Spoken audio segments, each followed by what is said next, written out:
কখনো সাকিব হতে যেও না, ধ্বংস হয়ে যাবে। তার চেয়ে বরং স্টিভেন স্মিথ হোক। 150 ওয়ানডে খেলে 43 এভারেজে 5197 রান আর মাত্র 12টা সেঞ্চুরি নামের পাশে থাকলেও কেউ তোমাকে নিয়ে ট্রল করবে না। হতে পারো কুইন্টন ডিককের মতো শান্তশিষ্ট নম্রভদ্র একজন। 150 ওয়ানডে খেলে 46 এভারেজে 6583 রান আর 20টা সেঞ্চুরি নিয়ে তুমি থেকে যাবে জেনারেশনের সেরা ব্যাটসম্যানদের একজন হয়ে। ক্যারিয়ারের প্রথম 2 ওয়ার্ল্ড কাপে ফ্লপ করে বিদায়ী সময়ে এসে 3টা সেঞ্চুরি করে সর্বোচ্চ স্কোরার হওয়ার পর তোমার আর কোনো হ্যাটার্স থাকবে না। 162 ওয়ানডেতে 48 এভারেজে 6633 রানের সাথে 13 সেঞ্চুরি নিয়ে তুমি যদি হও কেন উইলিয়ামসনের মতো ঠান্ডা মেজাজের কেউ, তাহলে সবাই তোমাকে বাহবা দিবে। কিন্তু কখনো সাকিব হইও না প্লিজ।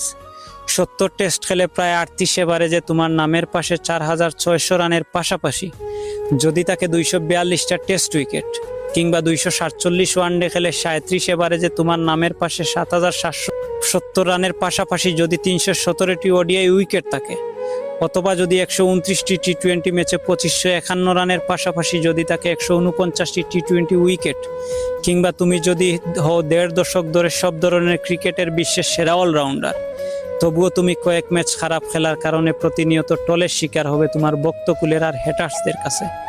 কিংবা দেশের জন্য খেলার মাঠে কোনো প্রতিবাদ করলে তুমি হবে বেয়াদব। দেশের জন্য লড়াই করা ও প্রতিবাদ করা প্রথম ঐতিহাসিক ক্রিকেটারের নাম সাকিব আল হাসান। তার কৃতিত্বের কথা হয়তো সবার মনে নেই, কিন্তু মনে রাখবেন বিশ্ব ক্রিকেটের সাকিব একজনই। হয়তো সে দেশে কোনো ট্রফি এনে দিতে পারেনি, কিন্তু দেশে Shakib only one piece. Shakib যে হয়েছে সে একজনই হয়েছে, নিজেকে নিয়ে গেছে সাফল্যের সর্বোচ্চ চূড়ায়, হয়েছেন বিশ্ব ক্রিকেটের সম্রাট। বাংলাদেশের ক্রিকেটকে বিশ্বমঞ্চে তুলে ধরার মহানায়ক এই সাকিব আল হাসান।